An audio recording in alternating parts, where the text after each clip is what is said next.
Hello, everybody, and welcome to the show. This is episode 144 of the Meet the Farmers podcast, and I'm your host, Ben Eagle. Today, I'm heading to the Midlands, Warwickshire to be precise, to speak to mixed tenant farmer Charlie Beaty, farming around 750 acres alongside her dad and uncle. This family business has arable, beef, and sheep enterprises, as well as a contracting business. After graduating with a degree in agriculture from Harper Adams, she travelled around Australia, selling and demonstrating agricultural machinery. Charlie is very keen about promoting the industry. She's a Farmers Weekly columnist and involved in FarmerTime as well. She's also county chair of Warwickshire Young Farmers. So certainly she knows how to fill her time. Charlie, thank you so much for coming on and welcome to the podcast. Thank you so much for having me. I'm in such esteemed company on this. I'm flattered to be asked. Oh well, I was gonna say you are one. You have such a great CV anyway, and just like I said in that, you are. It's really clear how strong sort of PR is for you as well. So it's really good. I watched in the process of researching this. I watched your. It must be about 20 minutes long or so. You did a thing for Open Farm Sunday. Oh yeah, which is a little video for that. That's fun. I just enjoy talking. I'm just it's the way to be. Yeah, my vocal well used. So tell us about your part of Warwickshire first of all, because you're pretty close to Birmingham and Coventry, aren't you? But you're also in really beautiful countryside as well. Yeah, so we're this little strip of green belt that is bang slap in between Birmingham and Coventry, and you don't quite realise, thankfully, you don't quite realise how close you are to the cities, but then at the same time, it's the accessibility is fantastic. Like, going on holiday is an absolute doddle. I was going to say, because you're right by the airport, aren't you? Yeah, we are. So that's so handy. We've generally always got a friend's car here because then they save the extortionate parking fees at Birmingham National. So yeah, it's very typical mixed farming around here. So mixed livestock and arable, kind of a lot like a happy medium, a happy mixture of arable and grassland. It's quite like rolling hills on the bit where we are, and yeah, it is pretty, but being so close to cities definitely comes with their downfalls as well. So we are, there's litter everywhere. We are prime fly tipping country. And rural crime is rife. So whilst the accessibility and the ease of holiday taking is brilliant, we are definitely too close to civilization sometimes. But it's great. It's good. We're just a nice area, I suppose. Yeah, I know how you feel here being on the North Essex coast. Sort of that mix of rural versus urban is definitely has its benefits, but also drawbacks as well. So you're the third generation of your family to your family. Wow, it really is the end of the day. You're the third generation of your family to farm where you are. Can you give us a bit of history of the farm itself and also sort of your family farming history in that area? Yeah, so third generation here, but as far as how many generations have farmed before me, I couldn't actually tell you. Rumor has it that we once got kicked out of Scotland for sheep rustling, but how true that is. So I know we've come from up north. That's a great farming family story. Yeah, work country. My granddad came and took the tenancy here back in 1958. So my uncle he was about 6 months old or something when they moved here, and my other uncle, aunt, and my dad were all born on the farm. So the farming business now consists of my dad and uncle and my mum and my aunt all in partnership together. And I've been home farming for 3 years now. Yeah, just coming up to 3 years. We used to be dairy, so we are called the dairy farm, which confuses a lot of people now. Recently did a piece for the BBC, and they described me as a dairy farmer. And we were doing a piece with sheep in the background. It was Brilliant. So yeah, but we quit dairy back in the mid 80s. My dad was mid early teens. So I've never known it as a dairy farm, and we've been a mixed livestock and arable farm ever since. Yep. Have you ever wanted to do anything other than farm? I seem to think that you wanted to be a vet, perhaps. Yeah, and I still do. I'm really?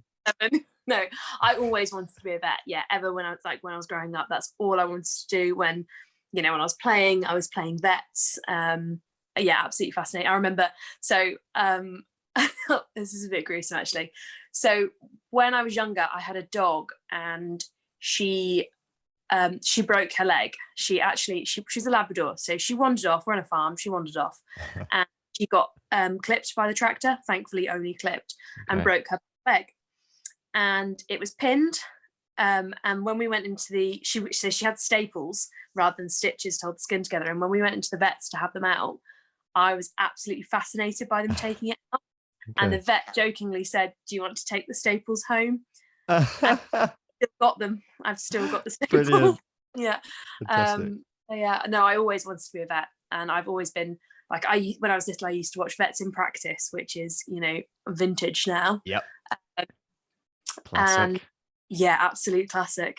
So I think we not that long ago chucked out recorded videotapes of Vets in Practice, and I was obsessed with that, and I just wanted to watch anything like that.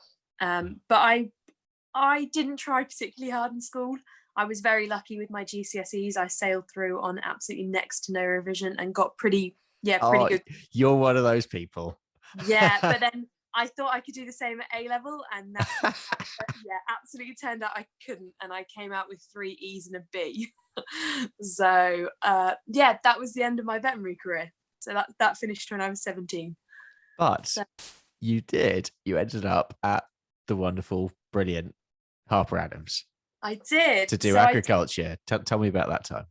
Yeah, so I did when I was still umming and ahhing about what I wanted to do. My cousin went to Harper Adams, and he absolutely raved about it, had a fantastic time. And I don't know if they still do it. I assume they still do something of the like. They did like a residential kind of weekend. It was a night and 2 days for prospective students, so 16/17-year-olds. And I went on that, and we did like taster courses and taster sessions. And then we had a night in the bar, but obviously on pop. 17. But I had an absolutely wicked time, and I came away and I was like, yeah, I want to go to Harper Adams, which is really lucky, because when I got 3 E's and a B in my AS levels, I was like, heck, what are my options now? And it was either retake my AS levels or drop out and go to college for 2 years. Okay. Or the third option was go to Harper Adams a year early and do their access course. All right. Okay. And I only really heard about that out of luck of the draw. I'd been to the Royal Welsh back in the July, had my results in the mid-August. I'd made a friend at the Royal Welsh, and that's what she was doing. So I can't remember if she'd not done A levels or whatever. She was a couple of years older than me, but she was like, well, go to Harper and do the access course like I am. So yeah, by pure luck, I found out about it, rang them up. Luckily, with like very strong GCSEs, they were like, yeah, no worries, we'll take you.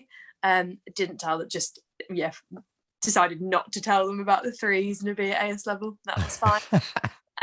And 6 weeks later, I packed my bags and I moved to Newport, Shropshire to begin 5 years at Harper. Yeah, it's funny where things lead on to.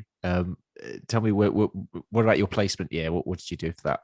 So bearing in mind I was always fascinated by livestock and very keen on livestock, I actually chose to go the opposite end of the spectrum. And for my placement year, I went and worked for Class UK, the machinery manufacturer. Yeah. And I kind of went into the interviews thinking, maybe I'd like to give like sales and marketing a go, because that was the cool thing that, that was all that's what the fashionable girls did. Like they always the sales or the marketing route. And I thought, let's have a go at that. And thankfully, the 2 chaps that were interviewing me at Class UK saw straight through me and realised and knew I would not be suited to that role. They put me into a dealership. Well, I was based at a dealership in Lincolnshire, so they put me straight into a hands-on and about role. driving tractors rather than in an office. And I am eternally grateful to them for that, because I was young and naive and they knew better. So I ended up working, being dealership based. I was based in Sleaford in Lincolnshire, and I travelled mainly across Lincolnshire and Yorkshire. So there were 7 dealerships that I was hopping between. And my official role was sales and demonstrations placement student. So I basically tagged around with the salesmen and drove demo machines for them. So it's a lot of moving them to and from different farms. And so we were also a dealership for Lemkin cultivation kit, and the Lemkin guys were fantastic. Like there were two or three chaps that I worked with particularly, and they were just so keen on like teaching me. Yeah, they were really, really good. They didn't just expect me to take it there and then take it off me and do the demo themselves. They were like, no, because if we can get you to do this, then it's easier for us. They were really, really good. And then over the winter, when it was quieter and less going on the demo front, I spent a bit of time in the workshop as well. And yeah, it was fantastic. I really, really enjoyed it, and I learned so much. Like, I was competent on a tractor to start with, but it massively broadened my horizons. Yeah, because I mean, what advice would you give to students who perhaps thinking about their placement? I cannot advocate for doing a placement year enough. Like it was the making of me, and it opened so many more doors for me as well. I think because employers don't. I think it's a bit easier for an employer to kind of give you a bit more, like when they're taking you on as a placement student, they've only got you for a year. You get more of an opportunity because you're not there for that long. You get more of an opportunity to do things that you might not necessarily get the opportunity to do as a graduate. Yeah. I think, with a graduate, they're kind of taking you for life. So I think they're a bit more cautious about things. Whereas with a placement student, there's so many opportunities out there, like for different industries to go into and different, like all the sectors. And yeah, I absolutely loved my placement. And don't necessarily, don't be too close-minded about it going into it. Like, have a look at, go and apply for different companies, speak to different companies, look at different jobs, and and also speak to people that have been on their placements and already done it. And talking of opening doors, that led you on to a trip down under. Tell me about how that came about, and then also, tell me about what you got up to when you were down there. Yeah, so at the end of my placement year, I was offered a graduate job with Class UK, and that was to be head office based. And I strongly considered it because they're known for being a fantastic employer. It would have been a great job for me. It wouldn't have been the job for me, which I now know. But at the time, I wasn't sure. I didn't really know what I wanted to do. I enjoyed my placement year, but I knew I wanted to travel. That was non-negotiable. So, and I told them, I was honest with them, and I said, look, I want to travel. And they said, well, how about we set you up with Land Power, which is the franchise that owns the Class, the company that owns the Class franchise out in Australia and New Zealand. I said, they're looking for kind of a combine demonstrator. Would you be interested? And I'd not really done much combine driving because I was in Lincolnshire and Yorkshire, massive hours. Yeah. The combine driving is the one that the salesmen quite enjoy and they want to do. Okay. So the most I'd done was moving them from place to place. I'd had a couple of days on one. But of course I was like, I'll do it. I'd love to do it. So I jumped in the deep end with the sharks, didn't really know what I was doing, swatted up loads, watched YouTube videos, everything. And you can't learn to drive a combine like that, but I gave it my best shot. And I winged it and I did all right. So there were a couple of incidences, but overall I did pretty well. I took to it pretty well. I enjoyed it, which is a huge thing. And luckily for me, the salesman that I worked with out there didn't know the first thing about it. So it was my own free reign. So I travelled out 2 days after graduating.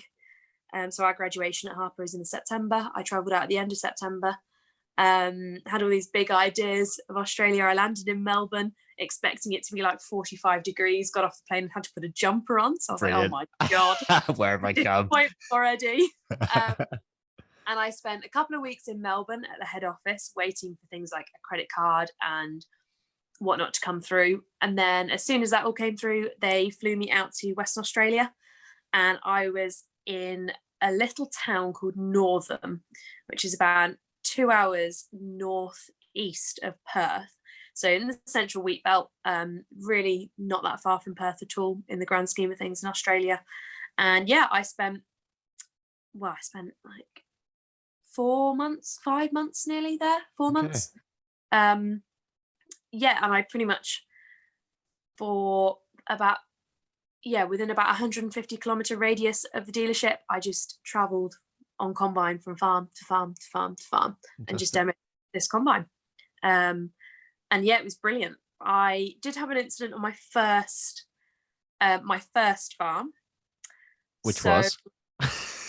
Yeah. So can you talk about this? So I got the nickname Flexi. It was a long time ago now. Yeah, it was. It was a long time ago, but I got the nickname Flexi Lexi. Okay. And it's not as dodgy as it sounds. Are you sure we can talk about this? Yeah, I'm sure. So we were harvesting barley. I can remember this. And I don't know how they grow it out there, but they grow it in pretty much sand. They don't have soil out there in the central wheat belt. It's sand. And I learned, and in hindsight's a wonderful thing.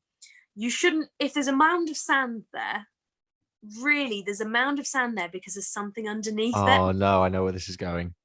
Yeah, so we're just going along at a fair pace because it's a really thin crop, you can really kick on. And I just thought, yeah, we'll just skim the top off this bit of sand. We went straight through the sand, but we did not go straight through the tree stump that was underneath it. No. So, and it caught right on the end of the header. And it didn't do it. The only damage it did to the actual header was a couple of knife sections. I don't know how it did that, but the face plate at the bottom of the feeder house on the combine, it just warped it. Oh God. So first farm. First farm. So that was a fantastic start. So it was all up from there. It was all up from there, thank God. And it was like, how did that just happen? And hindsight, like I say, is a wonderful thing. Yeah. We had luckily another combine that was sitting in the yard of a dealership, the other nearby dealership, which was 4 hours away. So I went down to get that and was driving a brand new Lexion with a very worn faceplate on for the rest of my time out, which, so everyone asked and everyone got told. And that is, yeah. So yeah, because it being called a class Lexion, it was, Flexi Lexi. And fantastic. Farms are a long way, there's a big distance between farms out there, but you wouldn't think it with how quickly word travels. So yeah, everybody knew. So after that time, what did you do before you came back to the UK? So after, so I did 6 months with Land Power, and then I decided that, so they offered to sponsor me. After 6 months, I was meant to be coming back to the UK and going to F Class UK. Oh, right. Okay. After about 6 weeks with Land Power, I realised that 6 months was not going to be long enough. So I said, thank you, but no thank you. Right. And yeah. So after my 6 months with Land Power, I decided that I wanted to get my second year visa off my own back because I didn't want to be tied to them. I loved working for them. They were fantastic. The money was good. I travelled everywhere. It was an incredible job, but I just knew I wanted to see a bit more. Yeah. So I went and worked on a livestock property in central New South Wales, and they were family friends. I'd spent Christmas with them. And yeah, I went and spent just shy of 4 months working with them. And this was our summer, so the UK summer of 2018. Okay. And it was right in the middle of their last big drought. And I will never forget how barren it looked. And they were a sheep property, but they'd sold all the sheep because they were having a really big problem with lameness. So they'd gotten rid of all of the sheep. I think it was like something like 10,000 head they used to have on the property. It was a 10,000 acre property. Okay. And they got cattle in. I can't remember how many cattle there were around maybe 150 or something. So not too many. Yeah. But it was just dust. Like there was no forage. So that was really, really eye-opening. And it was, it was obviously a worry to the family I was working for, but it was out of their control. So it was just one of those things, it was every week it was a debate, do you keep hold of the cattle or do you sell the cattle? But the cattle were lean, they wouldn't fetch a lot. Or do you keep hold of them hoping that the rain comes, but having to know you could feed them in the meantime?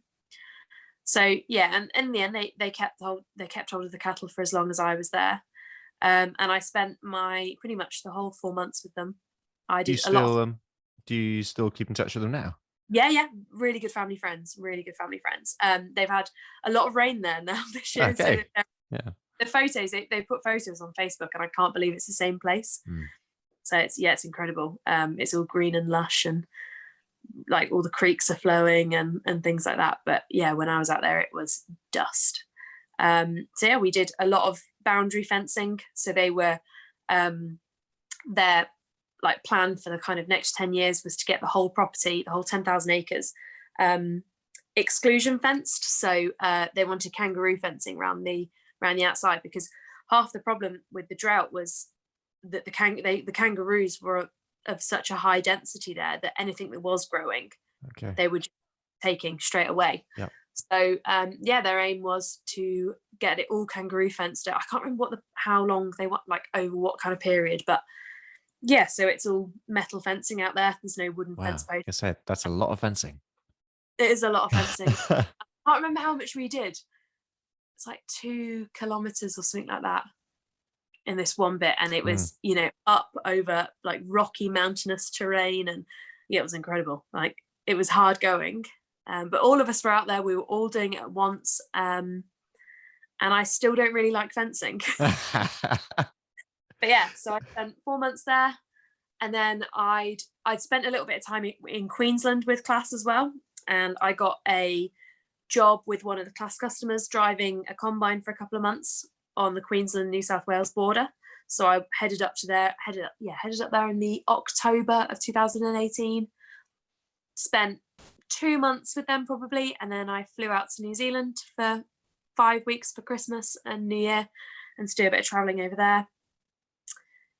Came back, and then I went harvesting again for the same company, for the same farm. Okay. And yeah, and then just traveled really. Yeah. So with all that excitement, what brought you back to the family farm? I was tired of living out of a suitcase, to be honest, which now I look back doesn't seem like a good enough reason to have come home. But at the time I needed to come home for a bit. Yeah. I just needed to settle in one place for a little while. Like I was living out the back of my car. It was hard work. So came home, and I wasn't sure what I wanted to do when I came home. I knew there was going to be it was late spring, so I knew there was going to be work for me on the farm, going into harvest and whatnot. And I thought, I'll decide. And I've just never left really. Yeah. So yeah, I'm still here. It's nearly 3 years later, and I'm still here. So still there. So let's talk about your farm itself. Let's talk about the farming operation. So you, as we said in the intro, you're a mixed business. You've got 80 Simmental beef sucklers, 300 North Country mule breeding ewes, and the arable enterprise. So who runs what on the farm, and how does it work? So it's not really a case of who runs what, because we all do it together, I suppose. All mucking. Yeah, my uncle is less involved with the sheep. He's not really that fussed on the sheep. And I guess the sheep being the smallest enterprise, they're what I've got the most say in now. Okay. As in, so I make most of the decisions with that now. And I think because it's the easiest enterprise to hand over, because it's worth the least. So, it's been easiest for them give her the sheep. Give her the sheep. Yeah, give her the sheep. This was when the dead price was like £3.50 still. Yeah. So we all do it all really. My uncle drives the combine. That's his domain. Sometimes I get, if he has something that he desperately needs to go off and do, he might give me a couple of hours on it over the summer. So that's nice. I don't mind. I quite enjoy corn carting and being here, there and everywhere, so it doesn't really worry me. And that's about it really. Oh, he does all the sprayer driving as well. I had a little bit of a go like 18 months ago, a couple Not of your years cup ago. of tea. Little sprayer. He loves it. Absolutely. I was going to say, yeah, sprayer drivers love it. Yeah. I think everyone else is like, what? Yeah, I think it's his favourite place to be. And yeah. I don't like, I enjoy the tractor work, but I enjoy it for the first day. So when it comes to like corn carting, I love because you're always in a different place and quite quickly. Cultivating, I enjoy for the first like 2 days, and then I run out of good podcasts and I'm bored. Yeah. So I don't mind it, but there are things I'd rather be doing. So, but I really enjoy the arable side and like kind of the how and why we do it. And I'm getting really into that and trying to, get our enterprises more integrated again. So, social media is a fantastic place for learning what other people do.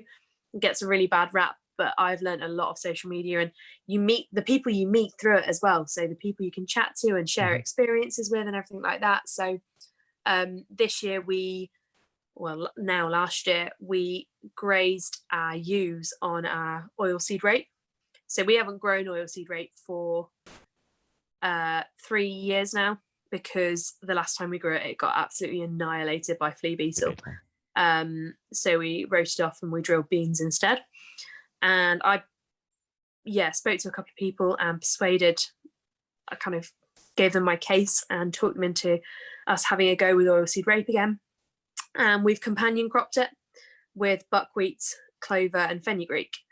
And the buckwheat did an incredible job. It shot up, went into oilseed rape camouflage mode, hid it from the pigeons, hid it from the flea beetles. The oilseed rape got away. That was fantastic. And then we grazed the ewes on it as well. And that was fun. It kept them going for not as we thought. Dad was thinking we might get like 3 or 4 weeks out of them. It was about, I think it was 15 days and 17 days field, so not very long. And at that point as well, I was like, they need to come off. Like, because both the fields are. We've got a dual carriageway next to us, and both of the fields are off the side of the bridge of the dual carriageway. So when you're driving up, you're looking down on it, and there was a lot of green leaf matter on the floor still, but not actually attached to the plants anymore. When you're driving past and looking down, it looks really green and leafy still. When you go into the field, because I was checking the sheep every day, when you go into the field, you quite quickly realise actually there's not that much of the plant left. They need to go now. We need to get these off. I dragged them down and was like, look at this, I need to go now, because it had been my idea as well. Well, not my idea, not an original idea, but because it was me that pushed it. Like, if this goes wrong, if this goes too far and we get this wrong, it's on you.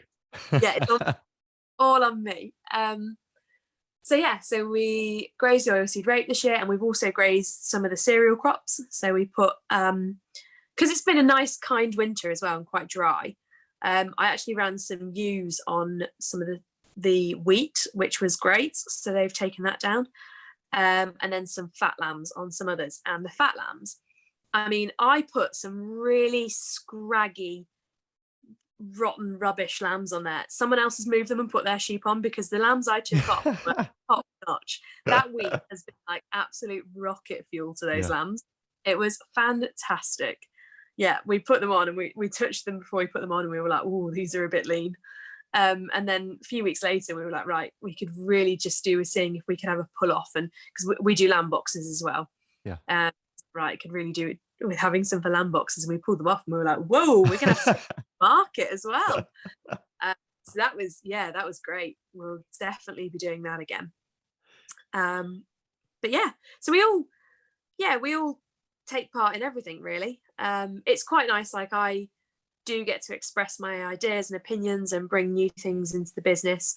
I do get kept in my place still at the same time and just checked back, which is good.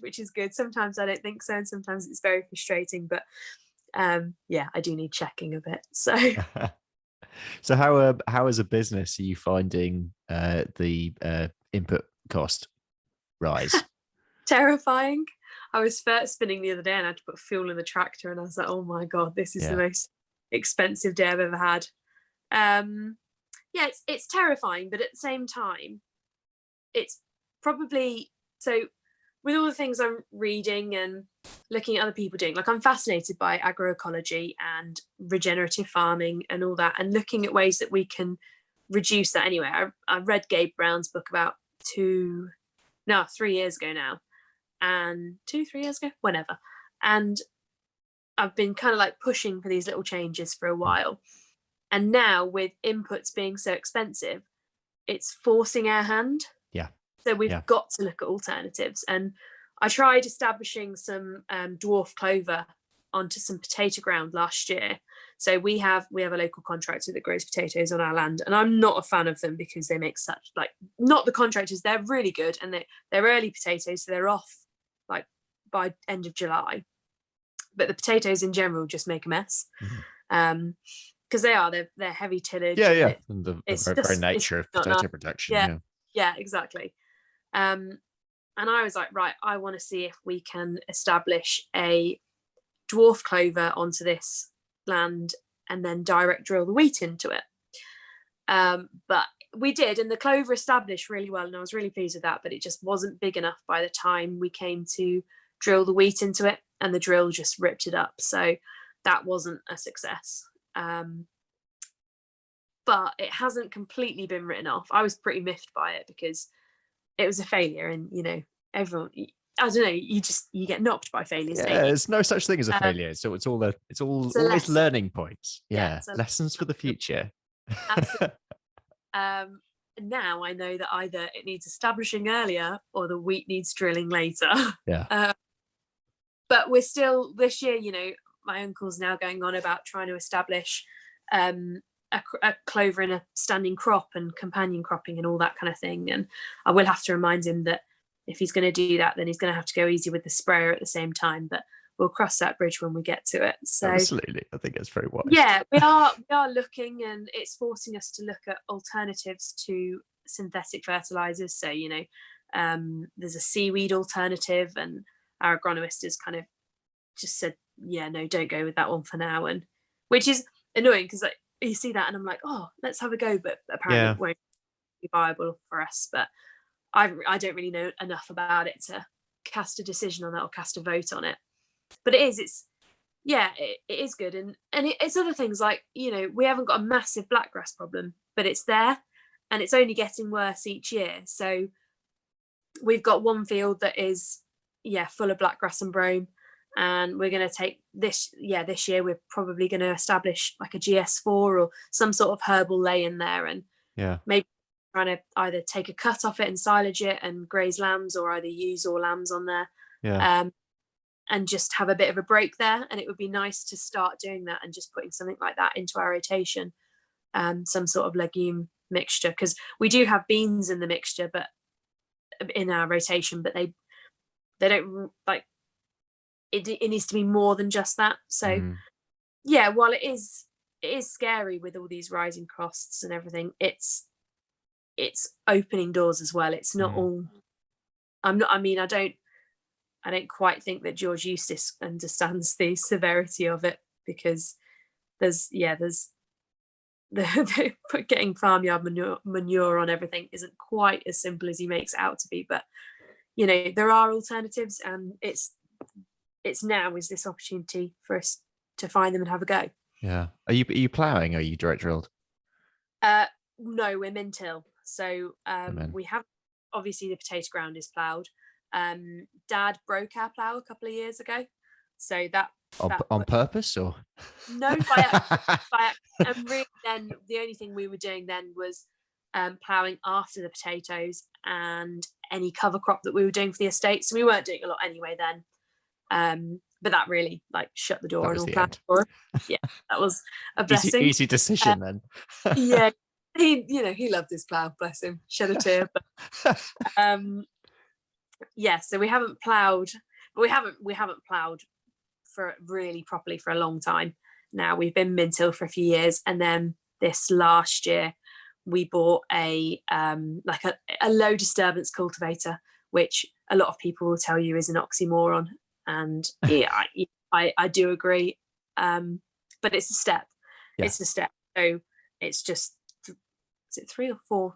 No, 6 subsoiler legs, but they're low disturbance subsoiler legs and a packer roll. So as opposed to the discs and the high disturbance legs, it's a step in the right direction. And then, but we have direct drilled a little bit. I'm just hoping we could maybe do a bit more. Okay. So we'll see. Yeah. What do you most enjoy doing on the farm? Turning livestock out to grass in the springtime. That's my favourite job. I don't think there's a better job. But what do I enjoy? I think like spring is my favourite season. It's very generic, but it is. I love harvest. I'm not much of a fan of winter. I like warm weather. Same. I don't mind like a real crisp frost and it's dry. Are you a summer baby or a winter baby? I'm an April baby. It's April baby. Oh, okay. Spring baby. So I'm nearly 27 now. But yeah, I'm not a fan of the wet. So ease it down over autumn and winter. I'm not happy. I'd like to hibernate at that point. So but I think what do I like most about being a farm? I like the variety. I like the change with running different enterprises, being that mix. I wouldn't want to drop any of the enterprises because I enjoy them all, and they work well together as well. We wouldn't be the same farming business, and I don't think we'd have the opportunity to improve our sustainability in the same way if we were even just one enterprise down. You mentioned there's quite a few partners in the business. There's obviously your dad, your uncle, but forgetting all of them for a minute, what would you ideally like to do with the business in the future? I'm sure they will be listening to this as well. So I might not tread carefully. I might not. What would I like to do? I'd like to probably take slightly bigger steps into reducing our reliance on artificial inputs. At the moment it's baby steps, and I understand it as well though, because they remind me that we always have to pay a rent check. We don't own, we're tenants. We've always got to pay our rent, and it's not a case of if it ain't broke don't fix it, but it almost is. It's worked. We've made that rent check every year. There's not, why stray too far away from what's working for us? But at the same time, they are both aware that we do need to change. There are changes to be made. So that's one thing, which is a really generic answer, but it is. Okay.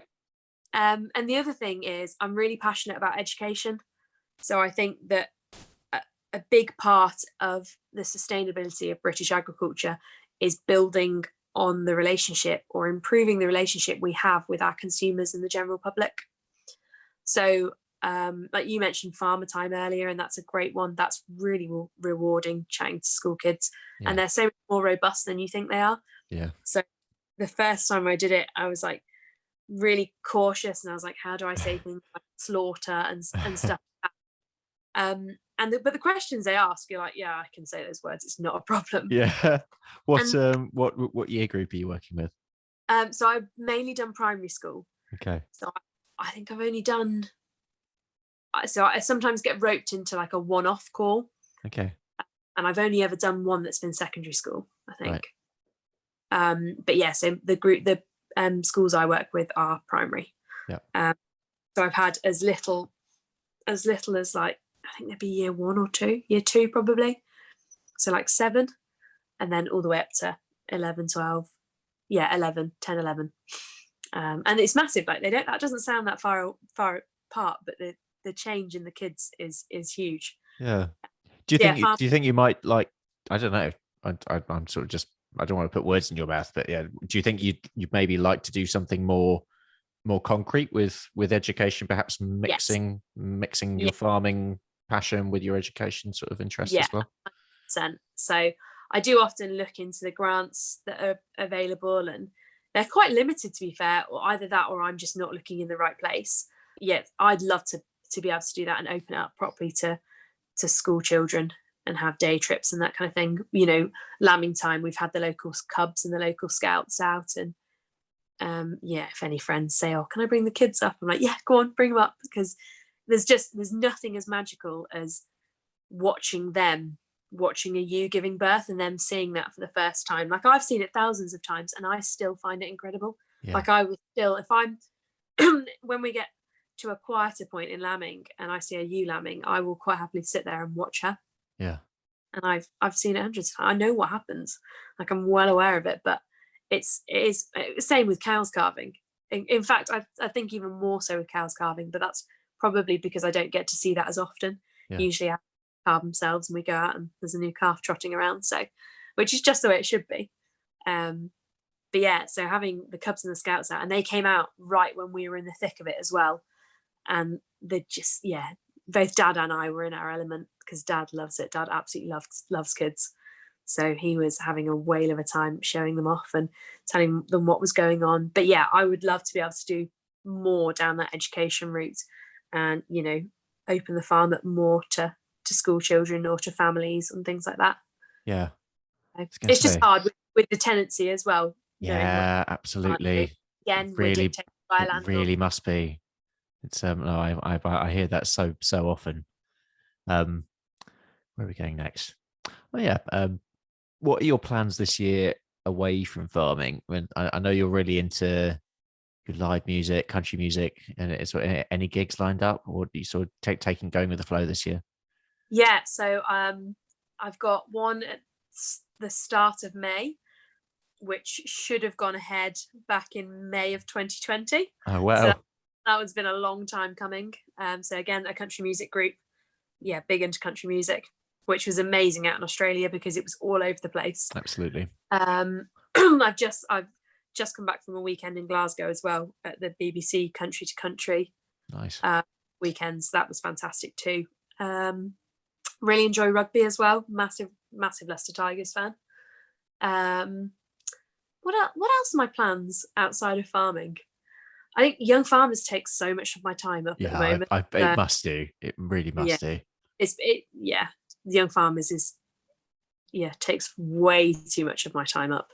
Yeah. I mean, let's talk about that. When you have been heavily involved in Young Farmers for several years, and like I mentioned in the intro, you are county chair for Warwickshire. For anyone who hasn't been a young farmer who might be interested in joining, just run through your experience. Okay, so Young Farmers isn't really what it says on the tin. It isn't just farmers. So I'm part of a club called Coleshill, and actually farmers, so us that are farming in our club are in the minority. Okay. Most are, we've all got an interest in farming or the countryside, or live in a rural area, if you can really class around here as that rural, because we are so close to the cities. But yeah, it's not just about farming.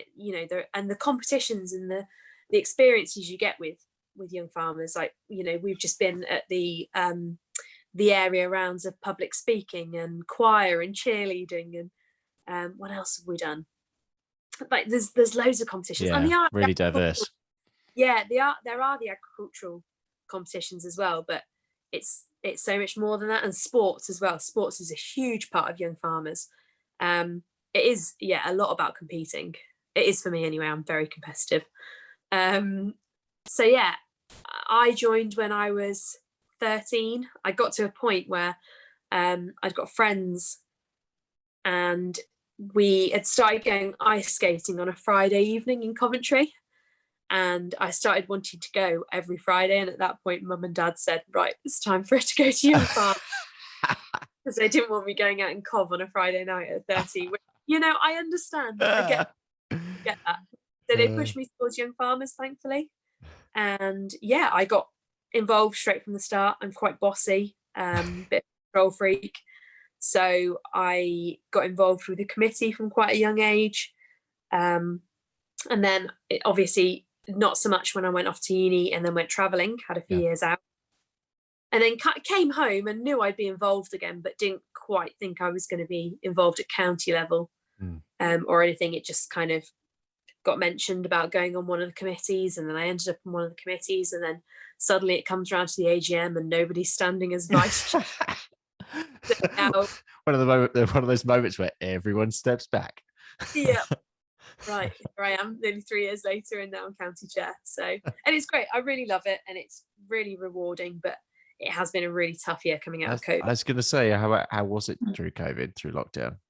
Yeah, we're a small county, so we like staff wise, we've got our county administrator Sue, and she's great. She is a font of knowledge, and she is like I would be lost without her. But we don't have a county organizer, which a lot of counties do have. So we don't have a paid member of staff to organize events and fundraising and all that kind of thing. So that falls on the shoulders of our committees. And it is a lot to ask unpaid volunteers to do. Absolutely. So yeah, so many of my evenings are taken up with meetings, and it is rewarding. Like, I think for me, the important thing for me is that I got so much out of Young Farmers that I want to make sure that our juniors coming through now are going to get the same out of it. They're going to have the opportunities to get as much out of it as I did. And that's really important for me. And I see a lot of my friends as well. And what would we do if we didn't have Young Farmers? What would we do socially? Because, we meet on a Wednesday night, and then we compete, and we'll have sports practices or competitions practices and things like that. And would we just end up going to the pub, or like, would that be it if we didn't have Young Farmers? What else would we do? And I do think it is such an integral part of rural areas in the UK, and it is so important because it does give that opportunity for socialization and interaction for youngsters. Before we wrap up, let's turn to sort of the farming issues side of the podcast. What for you, and there are many, but what for you would you say is up there in terms of one of the most prominent farming issues at the moment? For me, it's got to be the uncertainty surrounding our entire industry. Obviously, Brexit has brought the loss of the Common Agricultural Policy. Basic payments are being phased out. ELMS is being talked about still, but changing every single day. And we all know it's going to be more of a public money for public goods situation, but nobody really knows where it lies. Like, nobody knows where that support is going to be. And I have so little faith in our government. It's, it doesn't help with George Eustace this week going, oh yeah, we've got loads of farmyard manure, we'll just use that. Classic. Organic instead of synthetic fertilizers. And it's like, you've got no idea, and you're making these big decisions for us. And I completely agree that we need to move more towards that, working with the environment and moving away from those artificial inputs. But it's not an overnight situation. It's not just going to happen overnight. We need, especially as a tenant farmer, we haven't got those financial assets to borrow against to make the big investments for those years. We don't have that. We've got our capital and machinery and our livestock, and that is what we have. And to change the way we've done things, we're more than happy to change. We're more than happy to adapt and learn and improve. We want to, but it's not going to happen overnight. And that is terrifying of what's going to be expected of us, really. What the government going to want from us, and in turn what the consumer's going to want from us, and is it going to be realistic, or are we going to be some of those that don't survive? Which way is it going to go? I don't know. Yeah, for me, it's always there at the moment, especially during this so-called transition period, which for me, I just want to get to 2028 as quick as we possibly can, and then we're into that new world. Let's move on. It is that I think you've hit the nail on the head with uncertainty, because that's what it is, and nobody likes uncertainty. But there are, we just don't know. We just don't know where we're going at the moment. And we're in such a volatile industry already. Yeah. We really just do with a bit of clarity on what's coming. And I swear they just seem to be changing their minds as quick as anything. So, yeah, if they could just make a decision and just let us know, that would be really nice. Really, really good. We always finish the show with the same two questions. The first one, Charlie, if you have a message for the public, any message, what would it be? We are trying to improve. We want to improve. We are farming to the highest environmental and animal welfare standards in the world, and we know we're not perfect, but we're working towards it. The only way we can ever achieve that is with your backing, with knowing where your food's come from, how it's been produced, understanding the what, why, and how of what we do. There are so many of us out there that are willing to explain and show, as long as it works both ways. And finally, a message for your fellow farmers. Always the hard one. Yeah. Wow. Educate, don't berate.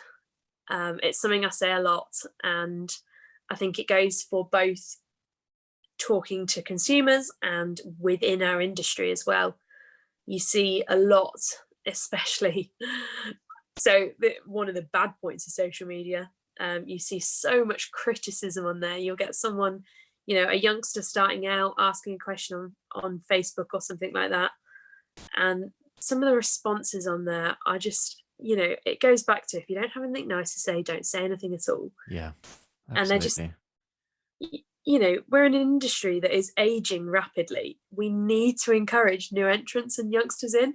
So that, sometimes we do have a stinking attitude, and I always think that there is a stereotype for a reason, and the stereotype for farmers are old grumpy men. So, yep. I just, stereotypes don't happen for no reason. So and again, with the general public, have a bit of patience. Remember, they're our customers. They are consuming what we produce, and we need their support as well. Brilliant. Well, we will leave it there. But a massive thank you, Charlie, for coming on the show, honestly. And I just wish you and the family the best of luck for next few years and beyond. And well done for everything you're doing. What's your handle on social media if anyone wants to follow you? So on Facebook, we're at Meriden Farm. And then on Instagram, I'm at Globetrotting Farm Girl, which seems a bit ironic because I've been based in Warwickshire for 3 years now, but I was travelling up at the time. So you never know what might happen in future. Maybe keep that handle just in case. Yeah. But honestly, thank you. Next time, I will be heading up to Aberdeenshire to speak to Nikki Yoxall. If you haven't already, please subscribe to the show on whatever platform you're listening. And please do also spread the word to anyone who you might think might enjoy the podcast. So I hope you can join me next time. But until then, have a great week.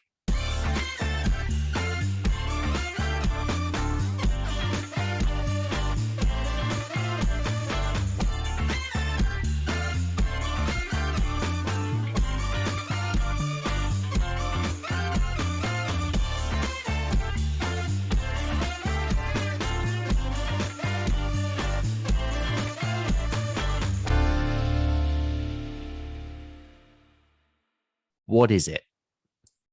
Yeah, so it's a management framework that you can apply to any business, any life decision. It doesn't just have to relate to farming, but because it intrinsically recognises the importance of land and natural resources at its very centre, it makes absolute sense to kind of apply it to a farming context. And it's all about working out what you want your life to look like and what you want your farm to look like and your environment to look like, working out how you're going to get there, and then harnessing the power of natural cycles to do that.